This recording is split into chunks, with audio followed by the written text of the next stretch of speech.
Alex, pour finir, avec des milliers de mouvements par jour, comment un superviseur peut-il garder le contrôle de tout ce qui se passe dans l'entrepôt?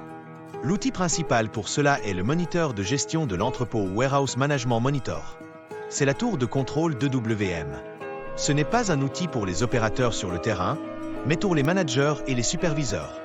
Il leur donne une visibilité complète et en temps réel sur toutes les opérations et tous les stocks.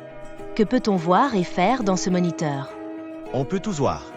La liste des livraisons entrantes en attente de déchargement, les livraisons sortantes en cours de préparation, les tâches d'entrepôt ouvertes ou en erreur, l'état d'occupation des emplacements, les niveaux de stock pour un produit, l'activité des opérateurs. Et ce n'est pas que de la visualisation. Un superviseur peut agir directement depuis le moniteur. Quel genre d'action peut-il faire? Il peut par exemple voir qu'une tâche de prélèvement urgente est bloquée.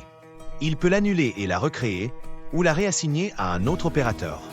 Il peut aussi voir qu'un camion est en retard et décider de changer la priorité de chargement. C'est un outil de gestion des exceptions et de pilotage proactif. S100 propose aussi des tableaux de bord Fiori pour une vision plus graphique des indicateurs de performance. Un exemple? La superviseure d'un entrepôt à Abidjan ouvre son moniteur. Elle voit dans la section livraison sortante qu'une commande prioritaire est en retard de préparation. Elle zoome sur cette livraison et voit que la tâche de prélèvement est en erreur car l'emplacement est vide.